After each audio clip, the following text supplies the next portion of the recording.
Assalamu alaikum. I hope you all are doing great and welcome again to this ASP.NET MVC project series. And in today's video tutorial, we are going to discuss how we can implement the admin layout.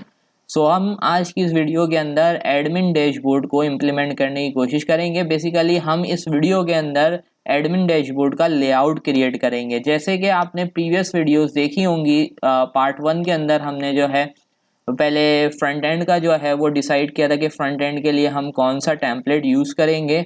इसी तरीके से second video के अंदर we created the database. Now in the third video we are implemented the admin dashboard layout.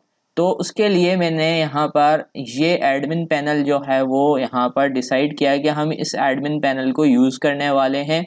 तो इस admin panel को मैंने यहाँ से डाउनलोड कर लिया है और इसका लिंक मैं आपके साथ डिस्क्रिप्शन में शेयर कर दूँगा। इसका फ्री वर्जन अवेलेबल है, तो आप इसको यहाँ से डाउनलोड कर सकते हैं। अब मैंने ये एडमिन पैनल यहाँ पर क्यों यूज़ किया है, सो बेसिकली ये जो एडमिन पैनल है nice admin, it is very beautiful because इसके अंदर आपके पास ना इन्होंने सारी चीज़ें अवेलेबल दी हैं कि यहाँ पर आप देखो तो ये पूरा आ रहा है। इसके अंदर चार्ट्स, टेबल्स, यानी कि अगर आपको टेबल्स यूज़ करने हैं तो टेबल कौन से यूज़ करने हैं उस सब का कोड इधर यहाँ पर अवेलेबल है। फॉर्म्स जो आपको बनाने हैं, यहाँ पे फॉर्म्स के एलिमेंट्स तक इन्होंने डिफाइन करके दिए हुए हैं, फॉर्म्स के लेआउट तक आपको प्रोवाइड किए हुए हैं। तो ये एक बहुत अच्छा टेम्पलेट है अगर आप क्या बनाना चाह रहे हैं, आप एडमिन पैनल यूज़ करना चाह रहे हैं। तो हम भी अपकमिंग वीडियोस के अंदर जब हम एडमिन पैनल के अंदर ऑप्शंस ऐड करेंगे और पेजेस वगैरह क्रिएट करेंगे तो हमें फॉर्म्स की ज़रूरत होगी, तो हम इसी फॉर्म लेआउट को यूज़ कर रहे होंगे। सो चलते हैं हम कि किस तरह से इसको हम टेम्पलेट लेआउट में कैसे कन्वर्ट करेंगे। सो बेसिकली मैंने यहाँ से इसको डाउनलोड करके रख लिया है। तो अब मैं यहाँ से आके सबसे पहले एक फ़ोल्डर क्रिएट कर रहा हूँ यहाँ पर, और इस फोल्डर में मैं इसको नाम दे रहा हूँ एडमिन का। अब ये मैंने फोल्डर इसलिए क्रिएट किया है कि यहाँ पर ऑलरेडी CSS और फॉन्ट वगैरह की फाइल्स मेरे पास मौजूद हैं। अब ये जो थी ये हमारी फ्रंट एंड की फ़ाइल थी और बैक एंड की फ़ाइल जो है वो हमारे पास चेंज है, क्योंकि हमें बैक एंड पे ये फोल्डर्स चाहिए। जैसे ये एसेट्स का फोल्डर है, इसके अंदर CSS वगैरह अवेलेबल है। तो ये एसेट्स का फोल्डर मैं यहाँ से कॉपी करूँगा और ये एसेट का फोल्डर जो है मैं एडमिन के अंदर पेस्ट कर दूंगा। तो अब एडमिन के फोल्डर के अंदर हमारे पास तमाम एसेट्स मौजूद हैं, CSS और वेंडर वगैरह जो भी फाइल्स हैं। इसके बाद हम यहाँ पर आएंगे और शेयर्ड फोल्डर के अंदर हम एक MVC पेज बनाएंगे लेआउट वाला, और इसको अब हम नाम दे देंगे एडमिन लेआउट। तो इसको मैंने यहाँ से नाम दे दिया एडमिन लेआउट। और अब यहाँ पर हम जो है वो जो हमारा पेज है यहाँ पर उसको हम यहाँ से इसमें ड्रैग करते हैं। तो हमारे पास यहाँ पर इंडेक्स पेज है, तो इस इंडेक्स पेज को मैं यहाँ से ड्रैग करके यहाँ पर ले आता हूँ और अब इसमें से हम कॉपी पेस्ट करेंगे। तो सबसे पहले ये टाइटल को हम एज इट इज़ रहने देते हैं, टाइटल अभी नहीं चाहिए। ये मेटा जो लिखा हुआ है इसको आप यूज़ करना चाहें तो आप यूज़ कर लें, तो SEO वगैरह के लिए आपके पास फिजिबल होता है। यहाँ से आपने इसको दे दिया। इसके बाद आपको ये फेविकॉन्स वगैरह यूज़ करने हैं। तो जितने भी लिंक्स आ रहे हैं ये लिंक्स हम यहाँ से कॉपी कर रहे हैं और हम ये टेम्पलेट में इसको यूज़ नहीं कर रहे। ठीक है, तो हम यहाँ से आते हैं और इसको पेस्ट करते हैं। अब लाजमी बात है, एसिड्स का जो हमारा फोल्डर है वो हमने एडमिन के फोल्डर के अंदर बनाया, तो हमें यहाँ पर एडमिन / लिखना पड़ेगा, तब जाके ये हमारे पास प्रॉपरली काम करेगा। तो हम यहाँ से ये जो है इतना पार्ट कॉपी कर लेंगे और ये हम हर लिंक के साथ ऐड कर देंगे ताकि हमारी लिंक्स जो है वो प्रॉपरली वर्क करें। तो ये एक एक्स्ट्रा काम आपको करना पड़ेगा अगर आप यहाँ पर लेआउट इम्प्लीमेंट कर रहे हैं एडमिन का। तो मैं जल्दी से इसको कॉपी कर देता हूँ। ये मैंने कॉपी कर लिया। यहाँ पर हमने सारी CSS की लिंक फाइल्स जो है वो हमने ऐड कर ली हैं। हेडर वगैरह की तरफ बाद में आते हैं, पर सबसे पहले नीचे जाते हैं और नीचे जाके ये जो हमें फुटर यूज़ करना है, तो यहाँ से हम फुटर को कॉपी कर लेते हैं सबसे पहले। अच्छा, फुटर को भी नहीं कॉपी करते, मैं पहले स्क्रिप्ट फाइल सारी कॉपी कर लेता हूँ। तो यहाँ से ये एक बटन आ रहा है, चलो यही कॉपी कर लेते हैं फुटर। एग्जैक्टली फुटर कॉपी कर लिया। कॉपी करके हम लेआउट पेज में आ गए और रेंडर बॉडी पे हमने ये डिव हटा दिया। इस डिव को हटाकर यहाँ पर हमने अपना फुटर क्रिएट कर दिया और फुटर के अंदर से हम ये क्रेडिट्स मिटा देते हैं फ़िलहाल। और यहाँ पे डिज़ाइन बाय में दे देता हूँ अपने चैनल का नेम, और यहाँ पर आके हम हाइपर रेफरेंस में हैश दे देते हैं। नाइस एडमिन की जगह हम यहाँ पे दे देते हैं सिम्फोनी। ओके, तो यहाँ पर हमने सिम्फोनी लिख दिया। उसके बाद यहाँ पर भी अब हमें लिंक्स के अंदर जो चीज़ ऐड करनी है, यानी हमें एसेट्स को ऐड करना है ना, यहाँ पे एडमिन वाली लाइन ये वाली, तो यहाँ पर भी हम जाके स्क्रप्स के अंदर इसको ऐड करवा देते हैं जल्दी से। चलें, तो यहाँ पर हमने ऑलमोस्ट सारे लिंक्स यहाँ पर लगा लिए हैं। अब लिंक्स के बाद हमें जो हेडर पार्ट कॉपी करना है यहाँ से, उसकी तरफ आते हैं। तो थोड़ा हम यहाँ पर आते हैं और इसके लाइव डेमो की तरफ चलते हैं और इसमें से देखते हैं कि हमें क्या पार्ट कॉपी करना है। तो हमें ये नैव बार चाहिए और ये साइड बार चाहिए। तो हम सबसे पहले index.html का जो हमारा पेज है इसके अंदर आते हैं और यहाँ पर सबसे पहले ये हेडर आ रहा है, तो इस हेडर को हम कॉपी कर लेते हैं। तो यहाँ से हम नीचे तक चले आते हैं, हमारे पास हेडर जहाँ पे ख़त्म हो रहा है, ठीक है, हेडर जहाँ पे हमारे पास यहाँ पे ख़त्म हो रहा है, तो हेडर ख़त्म हो रहा है ऑलमोस्ट यहाँ पर आके ड्रॉप डाउन के बाद ये ख़त्म हुआ हेडर।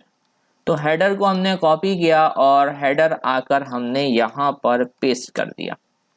इतना काम करने के बाद अब ये हम सब कुछ कर चुके हैं, तो अब साथ के साथ चेक करते लेते हैं कि हमारे पास जो है ये बिल्कुल एग्जैक्टली सही से काम कर रहा है या नहीं। तो यहाँ पर आके मैं एक कंट्रोलर क्रिएट करूँगा और इस कंट्रोलर को मैं यहाँ से एम्प्टी कंट्रोलर बनाने वाला हूँ और इसको मैं नाम दे देता हूँ एडमिन कंट्रोलर। तो ये हमारा एडमिन कंट्रोलर होगा और एडमिन कंट्रोलर के अंदर मैं इंडेक्स पेज यूज़ नहीं करूँगा, क्योंकि इंडेक्स पेज को हम आगे चल के लॉगिन पेज बनाएंगे।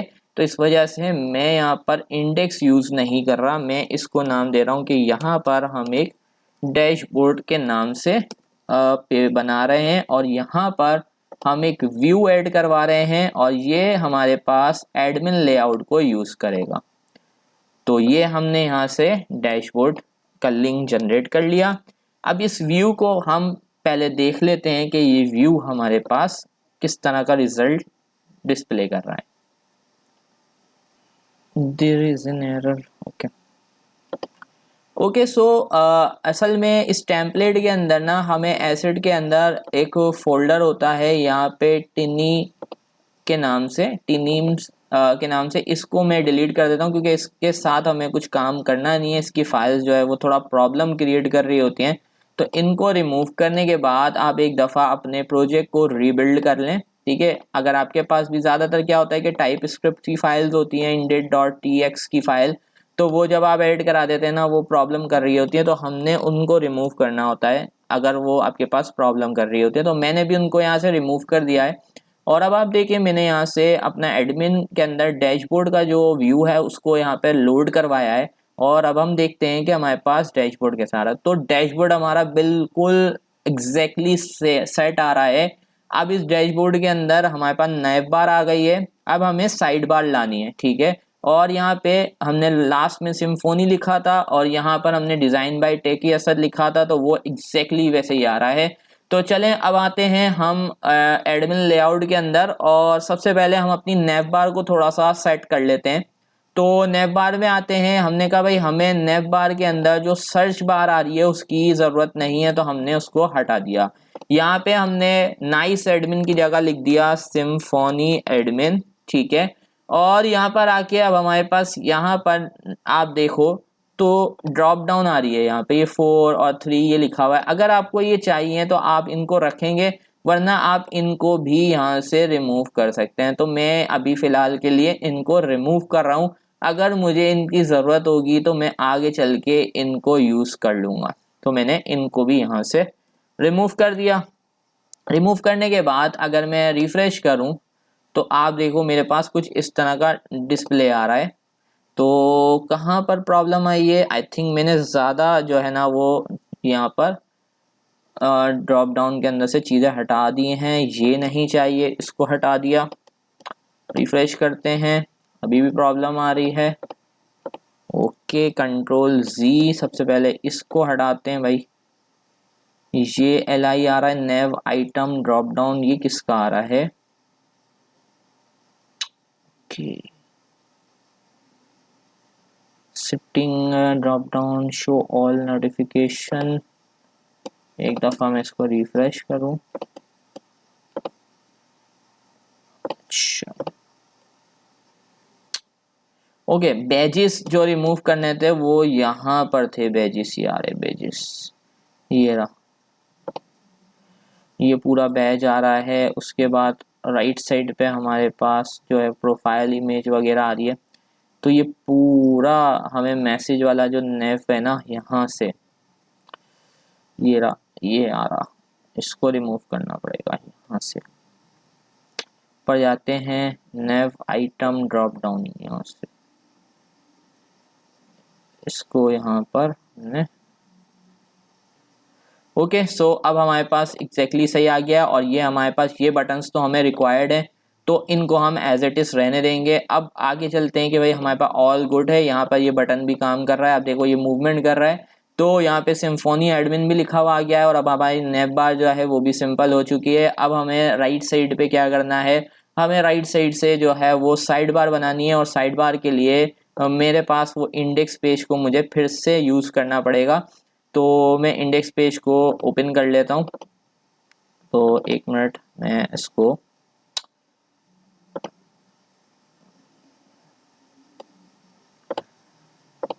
तो हमारे पास इंडेक्स का पेज, इसको मैं एक दफ़ा फिर से यहाँ पे ड्रैग कर लेता हूँ।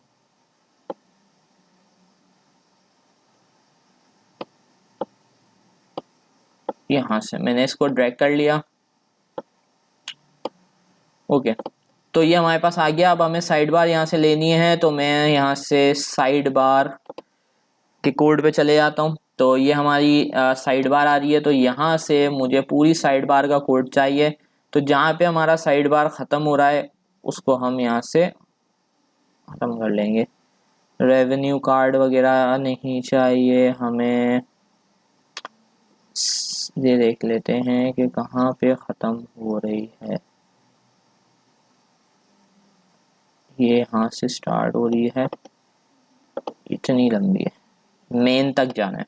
ओके, तो मेन पे आके इसको क्लोज करना है।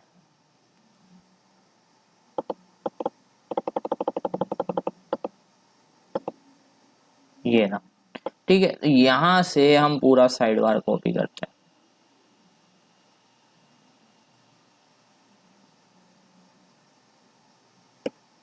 ओके, साइड बार यहाँ से कॉपी किया, और इसको ले जाके हमने हेडर के बिल्कुल नीचे पेस्ट कर दिया। इसको हम सेव करवाते हैं और रिफ्रेश कर लेते हैं, तो हमारा साइड बार भी एग्जैक्टली ऐसे ही आ गया है जिस तरह से हमें रिक्वायर्ड है। अब यहाँ पर अगर आपको इंडेक्स पेज में मैं लेकर आऊँ, जो हमारे पास यहाँ पे असाइड बंद हो रहा है, असाइड के बाद ये मेन आ रहा है, तो ये सारा काम जो हमारा बाकी होने वाला है वो मेन के अंदर होने वाला है। तो ब्रेड क्रम्स अगर आप यूज़ करना चाह रहे हैं तो आप इस तरह से यूज़ करेंगे हर पेज के ऊपर, यानी ब्रेड क्रम की अगर आप वैल्यू देना चाह रहे हैं तो वो भी दे सकते हैं। तो हम ब्रेड क्रम्स को यूज़ नहीं करने वाले हैं, हम पर ये मेन के अंदर हमें बाकी सारा काम करना है। तो मैं यहाँ पर जो हमारा एडमिन वाला लेआउट है उसके अंदर असाइड के बाद ये मेन का मैं टैग लास्ट में बनाऊंगा, क्योंकि मुझे सारा जो काम करवाना है वो इसके अंदर करवाना है, और रेंडर बॉडी को मैं इसके अंदर रखूँगा। तो ये रहा मेरा रेंडर बॉडी का फंक्शन, और यहाँ पर ये नेव मुझे नहीं चाहिए, और ये डैशबोर्ड लिखा हुआ आ जाए यहाँ पर। तो यहाँ पर मैं लिख देता हूँ, जो भी लिखना चाहें हम यहाँ से लिख सकते हैं। तो इसको कर लेते हैं, कॉपी करते हैं, तो यहाँ पर अब डैशबोर्ड लिखा हुआ आ रहा है। दो दो डैशबोर्ड आ रहे हैं, ये दो दो डैशबोर्ड कहाँ से आ रहे हैं इसको भी चेक कर लेते हैं। एक डैशबोर्ड जो है वो यहाँ से आ रहा है, तो हम एक काम करते हैं, तो ये जो एडमिन लेआउट में डैशबोर्ड आ रहा है ना लिखा हुआ, इसको रिमूव कर देते हैं ताकि एक ही हेडिंग आए हमारे पास। तो हम यहाँ से जाते हैं, ये रहा, तो यहाँ से हम हटा देते हैं और कॉपी कर लेते हैं। चलें, अब रिफ्रेश कर लेते हैं तो ये आपके पास डैशबोर्ड यहाँ पे लिखा हुआ आ रहा है। इसके नीचे हम सारा काम करते रहेंगे, यानी अगर हमें ऐड कोर्सेज का पेज बनाना होगा तो यहाँ पे हम लिंक्स जनरेट कर देंगे और वो लिंक्स जो है वो हम टाइम टू टाइम जनरेट करते रहेंगे।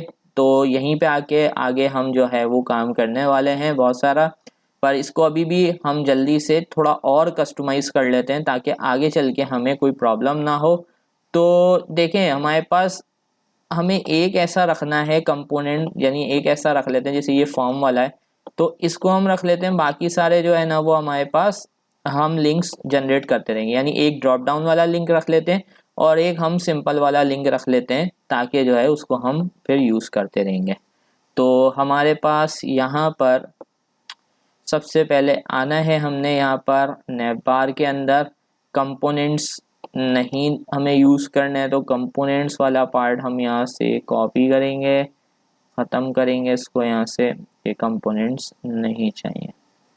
तो यहाँ पे हमारा कंपोनेंट ख़त्म हो गया। फॉर्म वाला हमें रखना है तो उसको हम रहने देंगे, बाकी सारे हम रिमूव कर देंगे और यहाँ पे देखें सारे रिमूव कर दिए। इसमें से कोई एक पेज हम रख लेते हैं जैसे कि ये ब्लैंक वाला। तो बस इतने लिंक्स हमने यहाँ पर लगा लिए हैं और अब मैं आपको रिफ्रेश करके दिखा दूँ तो ये बिल्कुल सेट आ रहे हैं फॉर्म्स और ब्लैंक। यानी अब अगर हमें ड्रॉप डाउन वाले लिंक चलाने होंगे तो इसी को मॉडिफाई करके कॉपी पेस्ट करते रहेंगे और सिंगल लिंक्स जो हमें बनाने हैं वो हम यहाँ से मॉडिफाई करते रहेंगे। तो फाइनली हमने जो है वो अपना डैशबोर्ड जो है उसके लेआउट को यहाँ पे कस्टमाइज़ कर लिया है। तो हमने आज की इस वीडियो के अंदर देखा कि हम किस तरह से कोई टेम्पलेट डाउनलोड कर सकते हैं और उसको MVC प्रोजेक्ट के अंदर किस तरह से लेआउट में कन्वर्ट कर सकते हैं। तो आई होप आपको ये लेक्चर समझ आया होगा। इंशाल्लाह नेक्स्ट वीडियो के अंदर हम जो है कुछ और जो है ना इस प्रोजेक्ट के अंदर चीज़ें ऐड करेंगे। मिलते हैं नेक्स्ट वीडियो में, तब तक के लिए अल्लाह हाफिज़।